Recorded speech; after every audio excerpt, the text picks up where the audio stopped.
Ouais, je reprends, j'attends que vous vous connectiez. Bon, ma connexion internet, elle foire. La 4G à Lyon. Enfin, banlieue de Lyon. J'attends un peu.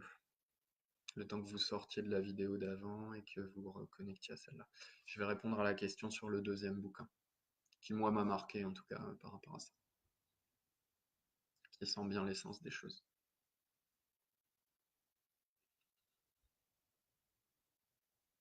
Yes, salut Cécile. Bah désolé, hein, ma connexion est pourrie. Enfin, elle est pourrie là, elle est instable, du coup ça a planté. J'attends encore un petit peu que les gens se reconnectent. Parce qu'il y avait 10-12 personnes, là on est 3. Et puis après je reprends le développement. Donc la vidéo elle sera coupée en deux, si ça replante pas. Parce que j'espère.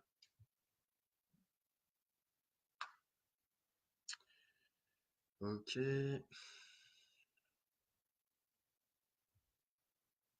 Allez hop, je reprends. Donc je vais parler de deux bouquins qui pour moi parlent bien de l'essence de reconnecter son feu sacré. L'Alchimiste de Paolo Coelho, et c'est pour ça que c'est un best-seller, clairement. Et puis Le Petit Prince de Saint-Exupéry, et c'est aussi pour ça que c'est un best-seller. S'ils sont traduits dans toutes les langues et ils sont limite aussi vendus que la Bible, c'est pas un hasard non plus, quoi. Paolo Coelho, ça connecte vraiment au vrai désir. Donc le héros dans son aventure, constamment, il va se poser la question, mais c'est quoi mon vrai rêve, mon vrai grand projet, etc. Et en fonction de son avancement, il va trier les vrais désirs, les faux désirs, pour savoir s'il continue ou s'il a réalisé ce qu'il voulait réaliser. Et et le Petit Prince lui permet de sentir l'essence des choses en fait, et que son rêve, sa vision qui est liée à son feu sacré en fait, parce que notre feu sacré il s'active une fois qu'on commence à toucher vraiment notre vision, quelque chose qui a vraiment du sens pour nous et qui a un vrai désir, c'est les deux en même temps. Que ce truc est intangible, inexplicable, que c'est lié entre guillemets à l'âme d'enfant, donc c'est un peu fou quoi. C'est une espèce de projet fou qui ressemble à rien mais qu'il faut y aller quoi. Donc pour se mettre sur sa route-là et pas se fier aux apparences, mais au fond des choses, en fait, hein. Du coup, oui, je continue le développement sur comment aller toucher le feu sacré. Donc je parlais de ces deux flux. Un flux de déconstruction et un flux de construction. On peut déblayer la merde qui pollue notre feu sacré, soit en travaillant sur la notion de vrai désir et écarter ses faux désirs, ce qui demande de la sincérité vis-à-vis de soi, soit en passant par l'autre flux qui est qu'est-ce qui obstrue mon flux en fait, qu'est-ce qui me fait peur dans mon rapport à la matière, mes blocages inconscients. Donc, et on en a énormément parce qu'on sort d'une ère judéo-chrétienne qui a duré 2000 ans, où en fait le corps, le désir, c'est tabou, c'est de la merde. C'est le concours de celui qui meurt le plus vite pour retourner à l'unité, au paradis en gros. Donc on a intégré que le désir, c'était l'enfer et le diable en fait, hein, pour faire simple. Donc tous inconsciemment, on a des freins, des difficultés, des appréhensions à aller chercher nos vrais désirs, parce qu'on a l'impression que c'est péché, jouir c'est péché, hein. Donc là-dessus, il y a des choses aussi à déconstruire. Qu'on prenne un chemin ou l'autre, ça marche. Après, c'est question de comment on est câblé nous et de ce qui nous parle. Moi, j'ai d'abord commencé par déconstruire un max toute la merde et les pollutions judéo-chrétiennes que j'avais, et j'en ai encore. D'autres commencent par la construction, construire une entreprise, se brancher sur ses vrais désirs, comment modeler ses projets, y aller dans la matière.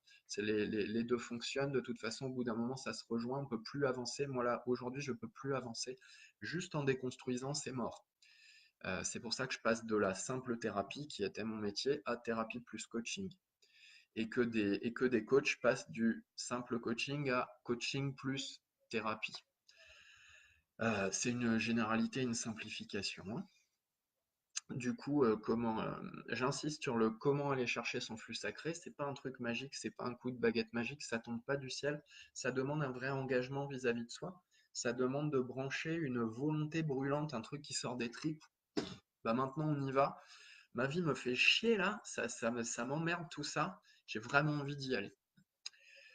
C'est un vrai choix en fait. Et une fois qu'on pose le choix dans notre vie de tous les jours, ça va répondre à une question qui revient souvent. La question, c'est Comment on fait pour trouver les gens qui nous aident à accélérer le déblayage du feu sacré? Bah, tu les trouves quand tu as vraiment posé le choix au fond de toi de déblayer ton feu sacré. Et c'est pareil, le choix, c'est un truc tangible où tu peux pas te bullshiter. Soit tu choisis pas. Parfois, on pense qu'on fait un vrai choix, puis en fait, à l'intérieur, moi, dans le subtil, si je me branche, je sens que la personne, elle a pas fait de choix, en fait. C'est pas un truc dans la tête, le choix, c'est ça prend au trip. Bon, maintenant, on y va. Comment je retape dans la partie 1 du feu sacré. Donc, partie 1, c'est détailler qu'est-ce que c'est le feu sacré. Partie 2, c'est comment on y va. Comment on peut y aller, en tout cas, ma vision. Qu'est-ce que c'est le feu sacré aussi? Il y a des gens, vous sentez, ils sont magnétiques. Ils attirent, ils sont attirants. Quand on est dans son feu sacré, on a reconnecté son magnétique, c'est la même chose. On a repositionné son magnétique et du coup, c'est des gens qui sont attractifs. Attractifs à tout niveau. Attractifs, on a envie de se rapprocher d'eux, ou alors ils nous renvoient un truc qui nous fait peur, parce que justement, ils ont un magnétisme important. Attractifs au niveau sensualité, sexualité, c'est des gens qui deviennent de plus en plus attirants en fait à mesure que le feu monte aussi. Et attirants au niveau matériel, donc là on va toucher à loi d'attraction et compagnie. La loi d'attraction, en fait, c'est un truc normal auquel on n'a pas besoin de penser. C'est pas un effort psychique ou je sais pas quoi, aller chercher des visualisations ou autre. Ça peut, mais c'est une visualisation magnétique. La loi d'attraction, c'est je veux, j'ai. Quand mon feu il est branché, je vais prendre un exemple sur la sexualité, ce que j'aime bien. Quand on voit quelqu'un en soirée, t'es célibataire, tu vois quelqu'un en soirée, tu fais, puis tout d'un coup ça fait bon, t'as le feu qui monte comme ça et tu te dis toi je te veux. Eh ben, c'est pareil, la loi d'attraction. C'est pareil, mais par exemple avec un projet, une réalisation, une bagnole, une maison, ce que tu veux. Si vraiment tu veux un truc, tu le vois, toi je te veux, ben en fait, il y a le chemin qui se déroule pour aller le chercher. Après, il faut poser les actions pour. La loi d'attraction, c'est une attraction magnétique et pas du tout une attraction électrique, en fait, psychique. Ça ne marche absolument pas pour brancher la matière, hein, pour attirer la matière et jouer avec. C'est ce point-là que je voulais ajouter aussi. Du coup, pour moi, comment on va chercher le feu sacré? C'est un truc difficilement explicable. Euh, il faut vraiment le vouloir, en fait. Et souvent, on le veut vraiment quand on a suffisamment, enfin, quand on en a marre de galérer, hein. Moi, c'était mon cas, hein. Je suis allé dans des super grosses galères. Au bout d'un moment, je me suis dit, c'est soit j'arrête de vivre, parce que la vie, c'est de la merde et j'y arrive pas, soit je fais péter un putain de truc. Voilà, je sais pas encore comment je vais faire, mais ça va venir. J'ai enclenché le deuxième choix progressivement, hein. J'ai eu plusieurs choix comme ça où j'avais le sentiment que soit j'arrêtais parce que j'arrivais pas à vivre, c'était trop compliqué, soit je sortais les doigts du cul et j'essayais un truc que j'avais pas essayé. Et voilà. Je reviens encore, j'insiste sur comment travailler le feu. C'est pas un truc intellectuel. C'est beaucoup plus facile de le travailler avec des gens qui savent ce que c'est, qu'ils ressentent et qu'ils vivent. Ça, c'est très clair. Pourquoi? Tu peux intégrer le feu sacré tout seul, mais pareil, hein, tu vas mettre 100 ans à l'intégrer, alors que si tu vas voir des gens qui l'ont super bien intégré, ce qui est le principe d'un thérapeute ou d'un coach, hein, en fait, ou d'un prof de guitare si tu fais de la musique, hein, tu vas juste progresser plus vite et intégrer plus vite. Et ben, bah, c'est ça, c'est d'aller plus vite. C'est juste un choix. C'est pas ni mieux ni moins bien. C'est juste que moi, j'ai pas envie que ça dure 100 ans pour commencer à kiffer ma life, quoi. Donc, donc le prix à payer, c'est aller voir quelqu'un qui maîtrise le truc et comment, en échange de ce qu'il nous donne pour nous guider dans la sensation intérieure, pour le trouver, pour nous guider sur là où on est en train de nous bullshiter parce que c'est un faux désir alors qu'on croit que c'est un vrai, pour nous guider et nous faire sauter des blocages, par exemple de type judéo-chrétien sur la jouissance, le kiff de la matière, le concret et autres, parce qu'occidentaux, on est perché de base, on manie les concepts avec grande facilité. Par contre, la matière, de base, on est un peu nul, hein. Et en Orient, c'est l'inverse. Eux, de base, sur la matière, ils sont plutôt bons. Par contre, niveau concept et intellectuel, ils sont en galère, hein, par rapport à nous. On le voit dans les entreprises. Les entreprises occidentales qui s'implantent en Orient ne sont pas déçues de voir que on travaille pas pareil. Donc ouais, c'est un peu le choc des cultures, quoi. Donc ouais, pour moi, le principal pour le bosser, c'est la sincère envie de le bosser, en fait. sincère envie de le bosser. Et ça, c'est comment? C'est un rapport de soi à soi, hein, c'est une sincérité vis-à-vis de soi-même. Je regarde ce qu'il y avait d'autres questions. Je vais y répondre, puis après je clôt, parce que là c'est un peu long quand même. Euh, alors les questions qu'il y avait ces derniers jours, c'était bon, c'est quoi le feu sacré? Donc ça, j'ai répondu à ma manière. Ah oui, j'aimerais bien dire, le feu sacré, c'est nous qui le générons. C'est pas un truc extérieur qui tombe du ciel, genre ah putain, ça y est, je l'ai comme une bagnole ou autre. Le feu sacré, il se déroule pas en toi s'il a aucun intérêt de se dérouler en toi. Dit autrement, si t'as pas un vrai projet, un vrai désir, le feu sacré n'a aucune raison de brûler à l'intérieur de toi. C'est une partie de toi qui génère le feu sacré et qui te le balance à toi-même. Cette partie de toi, elle n'a pas envie de te bullshiter, elle va pas te balancer le gros feu alors que c'est un faux désir, sinon tu vas te perdre ad vitam aeternam. Tu vas aller sur un sentier qui n'est pas le tien où tu te fais chier et tu vas avoir l'impression de kiffer. Ça, c'est malsain comme fonctionnement. Et du coup, ton feu sacré ne brûle que quand tu es sur un chemin qui te fait vraiment kiffer. Donc ça, c'est la première chose. Euh, il s'enclenche que quand vraiment tu as besoin de l'enclencher. Moi, avant, quand j'étais dans des faux projets ou à moitié en dilettante ou en flânant, il avait aucun intérêt de brûler. Bah, il brûlait pas, j'avais pas d'énergie, j'avais du mal à me lever le matin. Euh, et la deuxième chose dans le cercle vertueux, c'est qu'une fois qu'il crame, bah, du coup, c'est les moyens de feu sacré en fait. Les moyens.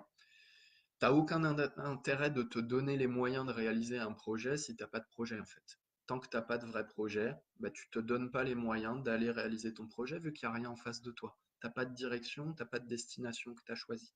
Dès que tu as choisi une vraie destination, un vrai désir, là tout s'enclenche. Pouf, progressivement. Mais en tout cas, c'est ça le chemin. Les questions qu'il y avait aussi, c'était comment se reconnecter à son animalité. Donc Nicolas et moi, on n'a pas placé les mêmes mots, mais sur la même chose, hein, on parle de la même chose au fond. Euh, L'animalité, on va dire, c'est les pulsions profondes. Désir profond, pulsion profonde, c'est la même chose. C'est un truc vraiment puissant. Quand tu es dans ton feu sacré, tu te sens puissant. Là, pour me déboulonner, là, j'ai pas fait d'arts martiaux, moi. Par contre, là, si tu veux bouger mon bassin en me poussant, il va falloir t'accrocher un petit peu. Vu que mon feu est enclenché, je suis ce qu'on appelle ancré. Là, mon bassin, il est bien planté dans le sol, mes pieds et mes jambes aussi. Donc là, je suis stable, je tiens debout tout seul, je suis droit avec aisance. Quand il y a quelques années, moi, me tenir droit, j'étais tout le temps comme ça, quoi. Là, j'ai du jus, enfin, de manière sans rien faire, quoi. Comment connecter son animalité? Bah, tu peux jouer à l'animal, tu peux faire des exercices où tu te pousses. Tu as un petit coup de pouce pour bosser ça. Des exercices où tu te taquines et tu te pousses. Tu vois les lutteurs gréco-romains ou autres, tu te prends par les épaules, la lutte et tu te pousses un peu. Tu joues avec des potes ou avec des gens où tu as envie de taquiner un peu dans le physique, avec le corps physique, et tu te titilles, tu t'asticotes, genre je te pousse un peu par les épaules, etc. Ça va faire jaillir les instincts de genre ah, tu m'as poussé, moi je vais te pousser aussi. Ça paraît con, mais ça permet de déblayer des trucs au niveau feu sacré aussi, animalité. Et sexualité, pareil. Moi, j'ai encore plein de blocages par rapport à la sexualité, mais je continue de les travailler. En vrai, il y a plein de gens qui aiment bien mettre une claque sur les fesses ou se prendre une claque sur les fesses. Eh ben, cramer des blocages au feu sacré, ça peut être de se permettre d'oser le faire quand tu le ressens, même si ça fait peur. Trouver les partenaires qui sont ouverts à ça, et puis un moment oser se livrer, voir ce que ça fait, etc., etc. C'est vraiment ce côté, je sais pas comment dire, on va titiller dans la matière. C'est on va faire un petit peu chier l'autre, mais c'est pas chier, c'est un jeu, mais asticoté, quoi. Ça marche très bien pour le réveiller aussi. Euh, Est-ce qu'il y a d'autres choses? Non, j'ai fait le tour des questions qu'il y avait en général. Donc pour moi, le gros truc, c'est quand tu as vraiment posé le choix, et là je vais détailler le truc. Moi, Nicolas, il n'existait pas dans mon monde. Nicolas Gétin, il est apparu dans mon monde il y a genre 4 ou 5 jours. Il sort de nulle part pour moi. Euh, je pouvais pas le trouver avant, je pouvais pas le croiser dans ma vie. Depuis que j'ai commencé à brancher mon feu sacré là pour de vrai, bizarrement, sur la page d'un thérapeute que j'ai consulté il y a pas longtemps et qui m'a aidé à faire la finition du début de quelque chose, Bizarrement, sur sa page, je vois ah, Nicolas Gétin, un coach pas comme les autres. Je me dis, tiens, un coach pas comme les autres. J'aime pas trop les coachs en général, parce que je trouve qu'ils n'ont pas beaucoup de ressenti, mais voilà, c'est mon histoire. Et là, je me dis, ouais, tiens, c'est quoi un coach pas comme les autres? Je vais aller voir. Je vois la photo du gars, je fais, oh putain, il est bien lui. Donc je ressens son énergie, je me dis, ah, lui c'est cool, j'ai envie de voir ce qu'il fait vraiment. Donc là, j'ai creusé sur les pages, bref, je suis arrivé sur le groupe. Mais Nicolas, il a apparu dans mon monde, j'ai pu le voir dans mon monde que parce que j'étais prêt à voir une partie de mon feu sacré. Voilà. Donc ça répond à la question de comment on trouve les gens qui savent déblayer le feu sacré. Oui, je vais finir là-dessus. Comment on trouve les gens qui peuvent nous aider à déblayer le feu sacré? Fais-toi confiance. Là, tu as un centre qui te permet de sentir, là c'est le petit prince, derrière les apparences, ce qui est bon pour toi est la meilleure option pour toi. Pour moi, la définition du ressenti, qu'il soit énergétique ou non, c'est quelque chose qui te permet de sentir quelles sont les meilleures options pour réaliser ta vie. Parmi 100 plats sur un buffet, tu vas sentir celui qui te fait le plus kiffer en fait, ou celui qui va le plus nourrir ton corps au niveau de tel ou tel nutriment, etc. Donc, ça, c'est pas de la science, hein. Ça s'explique pas, c'est comme ça, mais c'est humain, on est tous câblés là-dessus. Du coup, comment tu trouves quelqu'un qui peut vraiment t'aider sur le feu sacré et pas un faux prophète, entre guillemets, qui en parle mais qui vit pas du tout le truc? Bah, fais-toi confiance. Fais le vide, enferme-toi dans une pièce noire et ressors de la pièce que quand tu as la petite conviction que cette personne, elle peut t'aider. Je sais pas, tu mets des portraits de gens où tu te dis, putain, est-ce que lui, ou elle peut m'aider? Et puis tu te laisses guider par ton intuition et elle va te guider vers la personne qu'il te faut, en fonction de tes choix. Si ton choix c'est de faire semblant de brancher ton feu sacré, tu vas trouver des thérapeutes et des coachs qui vont t'aider à faire semblant de trouver ton feu sacré. Si ton choix, c'est de vraiment trouver ton feu sacré, tu vas trouver les gens qui vont vraiment t'aider à déblayer ton feu sacré. Après, voilà, j'ai des noms, mais trouvez-les vous-même. C'est vachement mieux. Sinon, vous n'allez pas muscler votre ressenti et c'est lié au feu sacré et c'est quand même, c'est une des plus grosses bases de vie pour être bien, quoi. Donc, j'ai pas tellement envie voilà, de dire, je peux dire par où je suis passé, mais c'est pas forcément une bonne idée, en fait. Bon, bon, voilà, c'est bon. Si vous avez des questions, n'hésitez pas, postez-les dans la vidéo, j'y répondrai. J'espère que ça a pu vous aider. C'est vraiment pas évident comme exercice. C'est vrai que je vois que Nicolas il est quand même vachement clair. J'ai aucune idée de si ça peut vous aider ou pas, donc bah, vous me direz. Vous me direz, là c'était du blabla. Bonne journée, amusez-vous bien et puis à plus. Salut!